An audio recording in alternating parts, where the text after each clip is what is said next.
Comenzamos. Y gracias al trabajo del equipo de gestión cultural de Petroperú, que hace posible esta transmisión. Además, a la librería Byron de Barcelona, que nos abre sus puertas por segunda vez para llevarles poesía en el área de poesía. Este programa, ya lo saben, va 40 minutos de versos y más versos. Sin embargo, querida audiencia, hay algo extra que quiero compartirles. El martes falleció el poeta, gestor cultural y periodista Pedro Cateriano, un hombre de 94 años y cuyos libros más emblemáticos son La siesta del Aragán y El demente imperturbable. Asimismo, en su calidad de gerente de Relaciones Públicas de Petroperú, a fines de los años 70 del siglo pasado, impulsó la creación del Premio Copé. Todo lo que ha sucedido durante más de 4 décadas con relación al galardón tiene su germen en él, en su confianza y la labor que hizo por el Perú. Y tal como lo habría deseado Pedro Cateriano, vamos a hablar del Premio Copé. Primero, recordarles que este 2021 tenemos la edición 20 del galardón. Pueden mandar sus originales hasta el 27 de agosto, el viernes próximo. El acceso virtual para el concurso aparecerá en los comentarios de esta transmisión. Algunas cuestiones básicas que no deben olvidar. Debe ser un poemario inédito, con un mínimo de 500 versos y un máximo de 1200. Hay premio para el primero, segundo y el tercer lugar. Además, reconocimientos para los finalistas. Se reparten, ojo a la cifra, 50.000 soles en total. Y hablando de Copé, nos situamos en el año 1984, segunda edición del Premio Copé de Poesía. En aquella ocasión, el jurado estuvo conformado por 6 personas, en vez del habitual número impar. ¿Quiénes fueron? Alberto Escobar, Luis Jasme Cisneros, Javier Sologuren, Carlos Germán Belli, Blanca Varela y Pedro Cateriano por Petroperú. Era el segundo premio Copé y el oro fue compartido por 2 poetas, Jorge Nájar con Finibus Terrea y Eduardo Chirinos con Archivo de Huellas Digitales. Esta no será la única oportunidad del Copé en que el primer lugar recaiga en 2 personas. Frente a ello, decidimos repartir el programa de hoy de este modo. Este viernes 20 de agosto, a las 6:08 de la tarde de Barcelona, de donde yo estoy, estará dedicado a la memoria de Eduardo Chirinos, que falleció hace un lustro. Dejaremos para el futuro la conversación con Jorge Nájar, quien radica en Francia y cuya obra mantiene su poderosa vigencia. Les cuento algo. Fue en octubre del año pasado, en 2020, que la Academia Sueca anunció que el Nobel de Literatura era concedido a la poeta estadounidense Louise Gluck. Yo, que solo había leído un puñado de sus poemas, fui tras sus libros. Uno tras otro habían sido publicados por la editorial Pretextos de Valencia, siempre con la confianza depositada en un fino traductor y poeta, el peruano Eduardo Chirinos, radicado en los Estados Unidos de América. Desde entonces, he regresado a la poesía que tradujo Chirinos y sobre todo la que escribió. Y aquí les contamos algo más sobre él. Hemos preparado un video de unos minutos para ustedes.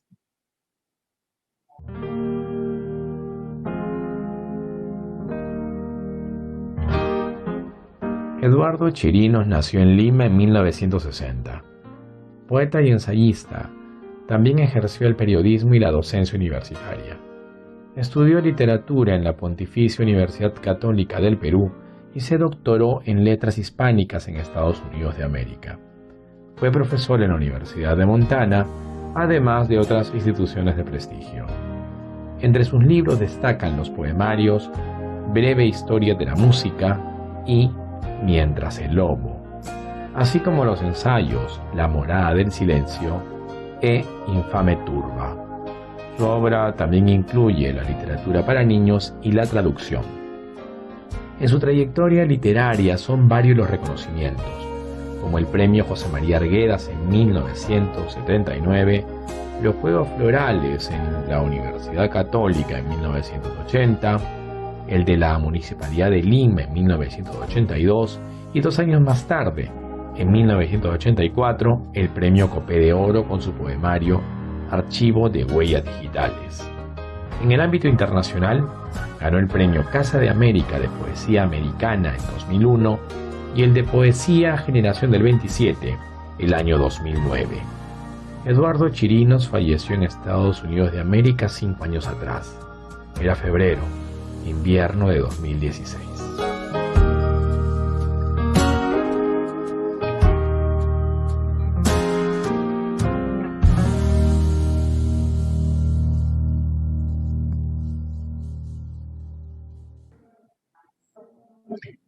Esta segunda edición de esta segunda temporada del programa está dedicada entonces a Eduardo Chirinos, que ganó el oro en el Premio Copé de 1984. Para hablar de él y su obra contamos con Andrea Cabell. Ella es poeta y crítica literaria, doctora en literatura latinoamericana de la Universidad de Pittsburgh, en Estados Unidos de América, miembro del Consejo Directivo del Centro de Estudios Literarios Antonio Cornejo Polar y docente en la Universidad de Lima y la UPC. Les confieso algo, entre 2014 y 2017 tuve a mi cargo una secuencia radial de 300 segundos llamado La Dieta del Lector, en la cual comentaba libros peruanos. En la edición 81 de los 101 programas que hice, abordé Paroxismo, uno de los poemarios de Andrea Cabell. Admirable. Pasado tanto tiempo, es un gusto poder conversar con ella. Andrea, bienvenida.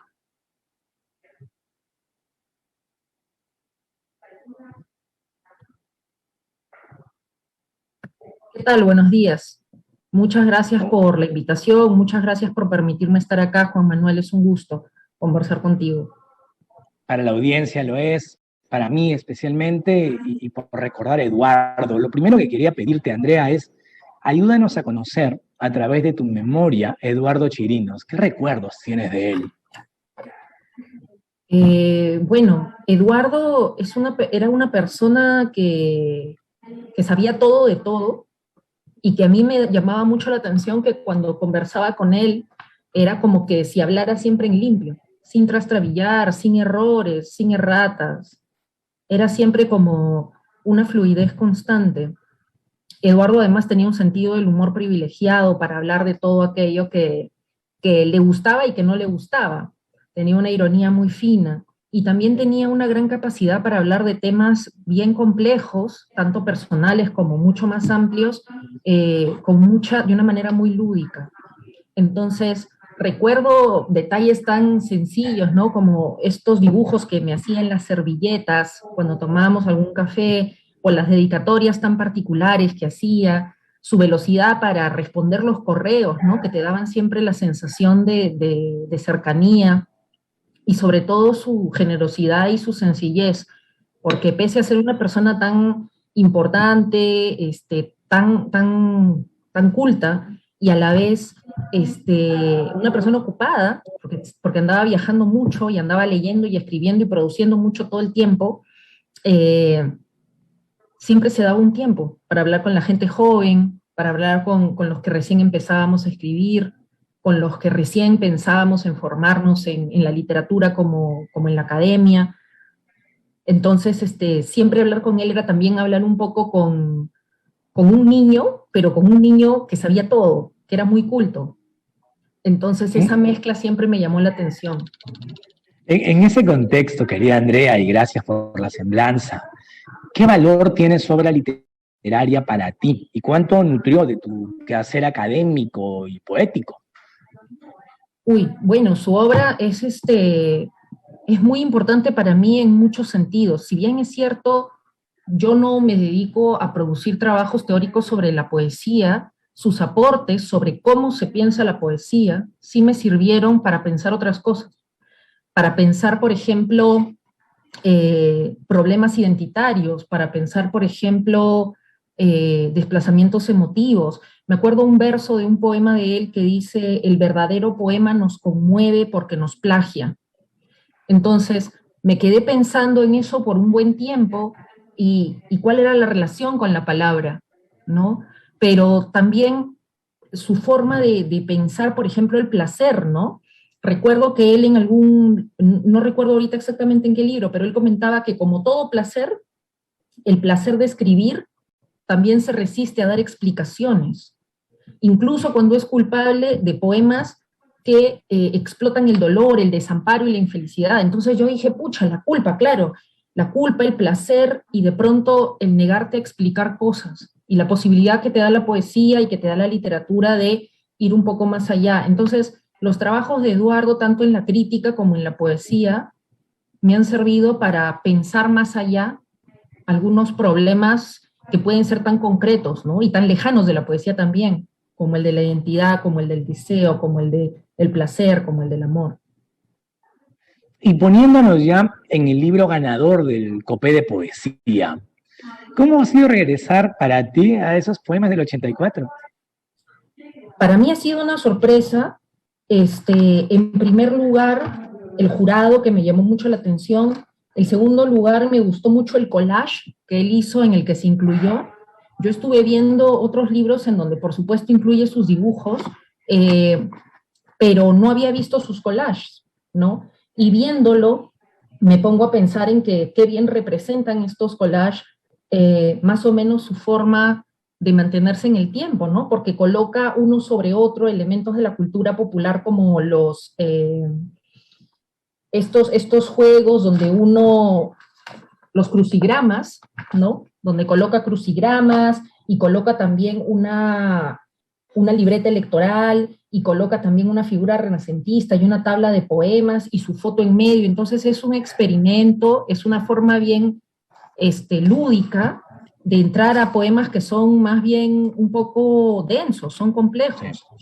Incluye poesía en la poesía de Dante Alighieri, por ejemplo, ¿no? Que es densa, está hablando con Garcilaso, está hablando con Jorge Manrique, está hablando con tradiciones muy disímiles entre sí, con poetas que vienen de muchos lados, y siempre, desde este poemario hasta el último que he leído de él, siempre hay lecturas heterodoxas, ¿no? Entonces, se cumple esto que decía Víctor Vich, ¿no? De que su poesía nos demuestra que nos habita un desorden, pero un desorden con cierta armonía, ¿no? Un desorden al que además siempre, además de constituirnos, nos obliga a volver a algún sitio. En este contexto, permítame decir a la audiencia, querida Andrea, que el poemario de Eduardo Chirinos, Archivo de Huellas Digitales, está en el enlace de esa transmisión, de tal modo que también la audiencia puede leerlo, revisar, revisitarlo para que conecte con lo que Andrea nos va desmenuzando y mostrando. Este poemario está organizado en 3 partes: diálogos a solas, poemas de amor e historias para ser contadas. Hablemos de los poemas de la primera parte, por ejemplo, ese esbozo para una poética del mar o algún otro más. ¿Cómo ha sido? ¿Cómo los vas sintiendo? ¿Cómo experimentas esos poemas, Andrea? Me sorprendió mucho ver que el mar se ha repetido a lo largo de sus poemas y como una poética constante, ¿no? Hay un poema que no está en este libro, sino está en otro poemario que es, creo que, Alabanza Inconclusa, fragmentos de una alabanza inconclusa, donde él habla del mar, ¿no? Y dice, debe haber un poema que hable de ti y de mí, un poema intenso como el mar, y respetuoso en el orden de las cosas como el mar, ¿no? Y él también habla del mar en un poema bellísimo, que es El amor y el mar, ¿no? Eso es mucho después de este libro, ¿no? Y él ahí dice, contemplar el mar es contemplar un larguísimo reproche, humedecer los ojos con palabras que el tiempo no destruya, es bellísimo. Y este poema del amor y el mar que está después, ¿no? En este libro. En su obra, sí. En su obra, sí, me remite a esta primera parte de este poemario en el que estamos hablando, donde el protagonista es el mar, donde habla sobre el mar como paisaje, el mar como cuerpo, el mar como protagonista, el mar como también medio que permite que transiten versos, ¿no? Porque, por ejemplo, en el poema Para evitar la música de las sirenas, esbozo para una poética del mar, coge algún verso de Jorge Manrique y lo inserta, ¿no? Entonces, yo lo leí como agua del agua, ¿no? como el mar, que es fluido y que atropella, ¿no? Y él tan tempranamente en este poema dice, el mar impresiona, como todos sabemos, ¿no? Y claro, impresiona y constantemente vuelve a hablar con este mar que va y viene, ¿no? Y me encanta la frase, no la frase, el verso en el que dice que son los niños quienes realmente saben del mar, que realmente lo conocen y que por eso refuerzan sus castillos de arena. El mar es el protagonista, el mar con su espuma, el mar con su orilla, el mar con el cielo que lo mira, el mar que arrastra el viento. Entonces, la imagen del mar es muy compleja, con todas las evocaciones, hasta bíblicas, que trae, y también es totalmente plástico y vivo, y corpóreo. El mar, ¿no? Es una cosa que el año pasado estaba en casa de Wasaki, en Sevilla, quien siempre hablará de Eduardo Chirinos como su hermano. Y hablábamos del mar. Yo nunca he vivido en una ciudad sin mar, Andrea. Tú estás ahora en Lima, que nos remite al océano y al mar. Y en la poesía de Eduardo, el recordado Eduardo, el mar es protagonista. Y ya conectaste tú con el amor. Y estos poemas de amor de la segunda parte de Archivo de Huellas Digitales, ¿qué resuenan? ¿Cómo vienen a ti? ¿A dónde te llevan esos versos? A mí me llamó la atención que esta segunda parte de Poemas de Amor sea la más cortita, porque Diálogos a solas, que es la primera parte, e Historias para ser contadas, que es la tercera, son más o menos simétricas, ¿no? En cada una de estas hay 5 poemas, mientras que en Poemas de Amor hay 3. Yo me quedé pensando por qué, y claro, me doy cuenta que es porque el amor es intenso y habla muy bien con el silencio, que es algo que él explota usualmente en su poética. Yo encontré unos versos que a mí me dejaron muy sorprendida en esta segunda parte, que es por la que me estás preguntando, que no los conocía y que cuando los leí regresé al mar, pero desde otra perspectiva. Me pareció que era como un regreso a la primera parte. Amémonos con el amor silencioso de los peces, le dije, pero ella posó las yemas de sus dedos en mis labios y besando mi pecho de bronce murmuró, amémonos con el amor silencioso de las aves que vuelan, desnudas en la isla solitaria. Entonces brotaron alas de mis pies. Entonces, este amor que de alguna manera regresa al mar, ¿no? Este deseo infinito de los hombres que persiguen el amor, de pronto se materializa en este centro, en este núcleo que está a la mitad del libro, ¿no? Es como que la fuerza del mar, el amor al centro, y luego llega las historias para ser contadas. Las historias para ser contadas. Hay un poema que lleva por título, en esa última y tercera parte del libro, una pregunta. Y la pregunta es, ¿y qué harás con tu castillo y tus torres, Eduardo?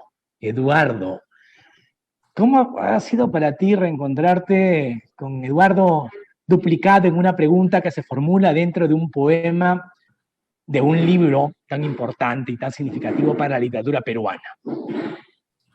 Es que la pregunta por la identidad, la pregunta por él aparece desde el título, ¿no? Desde su huella digital, desde el collage, en donde él mismo se inserta, él mismo inserta su rostro ahí en una foto, y acaba con una pregunta en la que nuevamente él, tomando de una balada tradicional escocesa, se pregunta, ¿y ahora qué vas a hacer con esta fragilidad, ¿no? Con este paisaje que puede ser de defensa, de protección, que son castillos y torres? Pero es interesante el poema que incluye, porque está totalmente en cursiva, ¿no? Es como si fueran otra voz. Es como si fuera otra voz.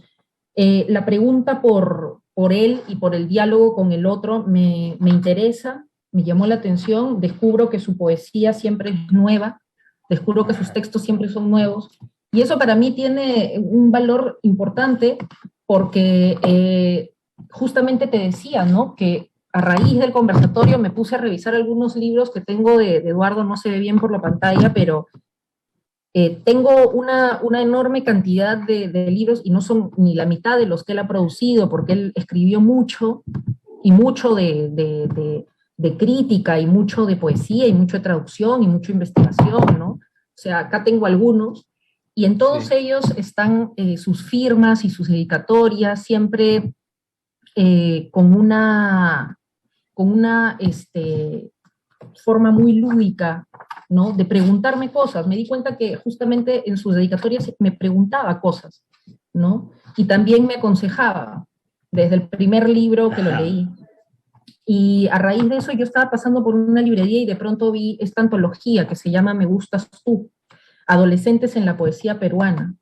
Y aquí hay una recopilación de poetas y de poemas de muchas personas, incluyéndome algún poema mío.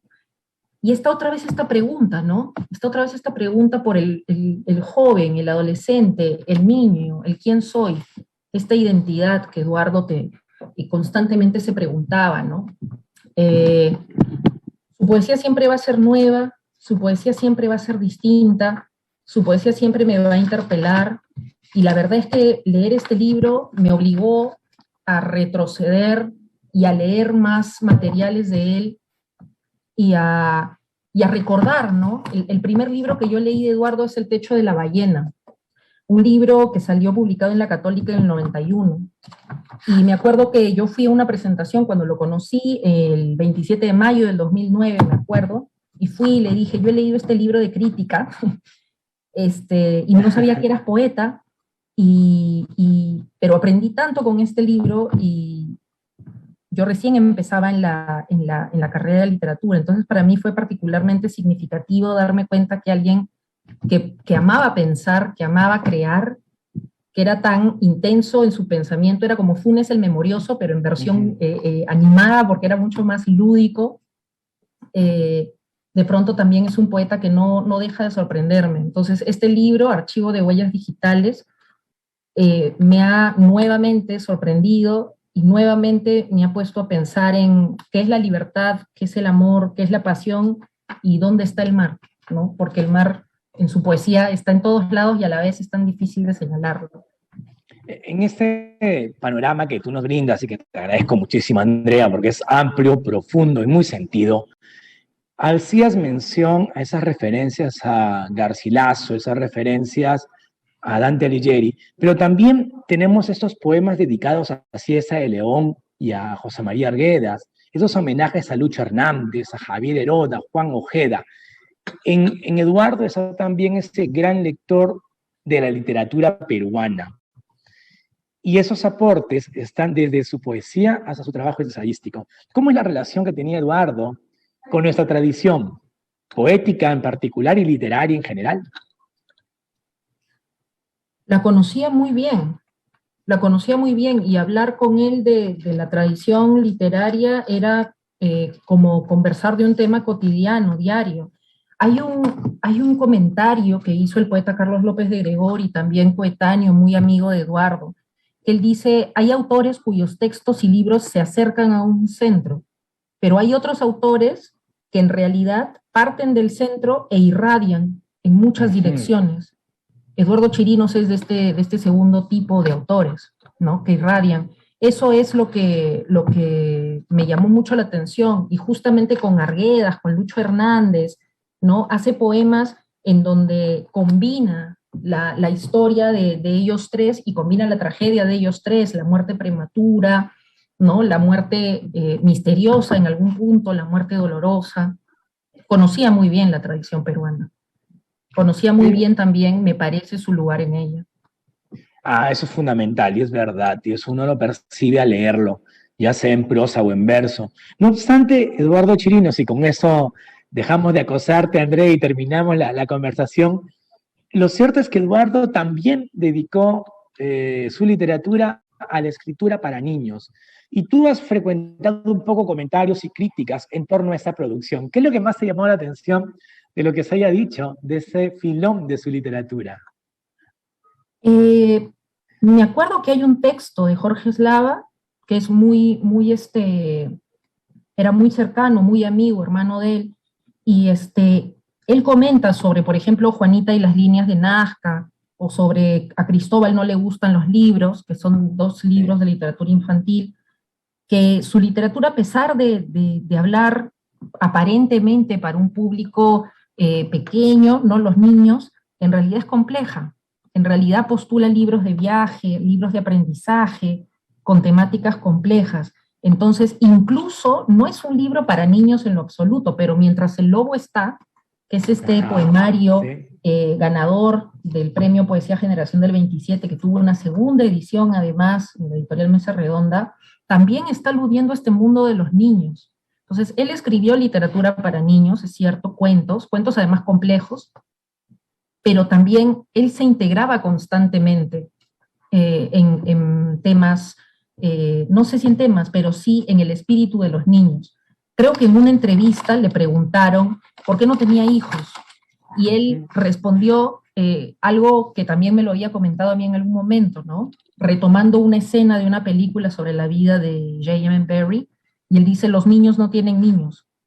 Entonces, atender a la poesía de Eduardo es también eso, ¿no? No solamente literatura infantil por un lado, sino que hay este rezago, esta pregunta por Batman, esta pregunta por los castillos de arena, esta pregunta por los dibujos animados, esta inserción de tiras cómicas, ¿no? Porque él, como Lucho Hernández, también inserta tiras cómicas. Entonces, es también eso, Eduardo. Es una hermosa despedida esa cita de Eduardo y este filón último. Andrea, yo te agradezco muchísimo la conversación, el haberte hecho un tiempito en Lima, en ese frío húmedo que hoy sacude, y atendernos a esta llamada de Barcelona y hacer memoria por Eduardo, que merece más de una memoria y que sobre todo hay que leerlo. Totalmente, muchas gracias por la invitación, y en verdad, Eduardo es, aunque de repente ya no esté con nosotros, siempre va a ser un amigo, siempre va a ser un amigo que está presente, y hablar de él para mí siempre va a ser un honor, un privilegio, y lo agradezco mucho. Hemos hablado con Andrea Cabel sobre la amplísima obra de Eduardo Chirinos. Ahora iremos hacia otras de sus personas queridas, Fernando Iwasaki. Fernando Iwasaki, ganador del Copé de Oro en cuento por el Derby de los Penúltimos, es un escritor de una obra celebradísima en la narrativa breve, la novela y el ensayo. Es además docente universitario y, a mi juicio, el máximo embajador cultural que tiene el Perú en Sevilla, aunque ahora no está en su ciudad de residencia. El libro más reciente de Iwasaki, por cierto, es un amplio conjunto de miniaturas en prosa que llevan por título Brevetes de Historia Universal del Perú. Este libro, lanzado el mes pasado en el contexto del Bicentenario y la independencia de nuestro país, tiene una página liminar que leo para ustedes porque viene perfectamente a cuento. Cito a Fernando. Hoy he cumplido 58 años, la misma edad que tenía José María Arguedas cuando decidió no prolongar ni un día más su existencia. Por alguna inexplicable fatalidad, algunos de los más grandes autores peruanos nos dejaron en flor o a punto de entrar en sazón o sin alcanzar la plenitud que sus talentos prometían. Así, Javier Herod murió a los 21, Mariano Melgar a los 24, Abraham Valdelomar y Carlos Oquendo de Amat recién cumplidos los 31, Alfonso de Silva y José Carlos Mariátegui fallecieron a los 35, Alberto Flores Galindo y Sebastián Salazar Bondi apenas a los 40, César Vallejo murió en París a los 46, Pilar Dugui con 50, y los silencios de Eduardo Chirinos dejaron de reverberar a los 55. Si estas son las palabras escritas de Fernando Iwasaki, recientes y sentidas, ahora tenemos para ustedes su oralidad e imagen, un video que nos ha hecho llegar desde Suiza.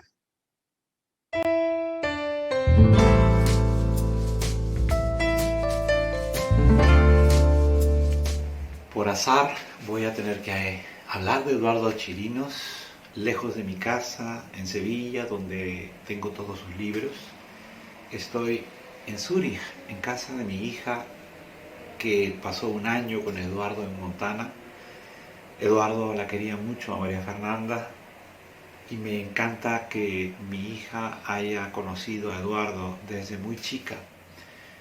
Mi hija no tiene aquí todos los libros de Eduardo, tampoco tiene aquí todos mis libros, y los pocos que tiene los presta.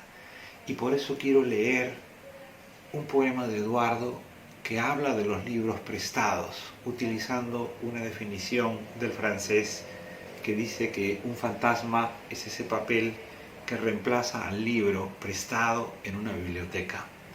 Es un poema que está en Naturaleza muerta con moscas, uno de los últimos libros que Eduardo publicó. Fantasmas en la biblioteca. Comienza con una cita del diccionario Petit Larousse.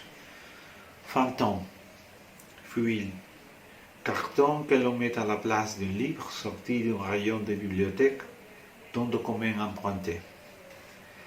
Mi biblioteca está llena de fantasmas. Lo comprobé ayer mientras sacaba polvo a los estantes.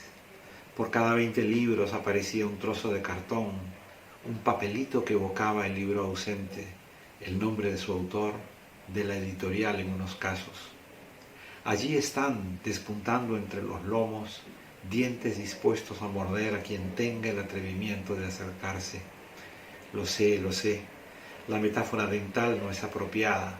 Los papelitos no muerden, se doblan con facilidad, se ocultan entre libro y libro como si les gustara jugar al escondite. El Petit Larousse los llama fantasmas, cosa de franceses supongo. La lengua les tiene sin cuidado los fantasmas. De noche se pasean desafiantes entre filas de volúmenes. De día están quietos, sin temer represalias. Es muy grande mi colección de fantasmas. Me recuerda que hay amigos que jamás devolvieron esos libros, que todo lo que escribo será fantasma en otras bibliotecas. Leo este poema en casa de mi hija María Fernanda, donde los libros de Eduardo y los míos que están prestados son fantasmas. Aquí los dos, Eduardo, somos fantasmas en una biblioteca.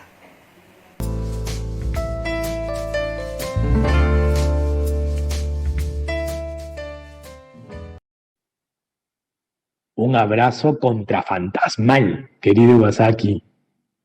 Ahora tenemos un anuncio de importancia y todavía más, un compromiso con ustedes. Para quienes no conozcan la primera temporada de ese programa, o todavía mejor, desean revivir aquella experiencia de 20 fechas más una, pues ya saben, hay un enlace para acceder al contenido de 2020. En los comentarios de esa transmisión figura ahí el link de Conversaciones de Oro. Además, quiero contarles que hemos preparado un breve video en memoria de don Pedro Cateriano, a quien echamos en falta. Pero no solo eso, nos comprometemos con ustedes, querida audiencia, a brindarles un programa extra que esté dedicado a la labor de don Pedro en favor de la cultura. Aquí va el video ofrecido. El que lee mucho y anda mucho, ve mucho y sabe mucho. Es algo que sin duda alguna nuestro querido don Pedro Cateriano nos ha demostrado por más de 40 años a través de su dedicación en el Premio Copé. Su amor por la literatura ha inspirado a miles de escritores y la pasión por su trabajo lo convierte en uno de nuestros más grandes referentes. Hoy solo nos queda agradecerle por habernos compartido tanta sabiduría. Gracias, don Pedro Cateriano. Vivir consiste en construir un futuro. Y justamente es algo que usted no pudo hacer mejor, potenciando la imaginación de todos los que estamos aquí presentes. Si hoy el Premio Copé es sinónimo de esfuerzo, pasión y dedicación, es gracias a su exigencia. Y por eso se merece nuestro respeto y admiración por siempre. Gracias, don Pedro Cateriano.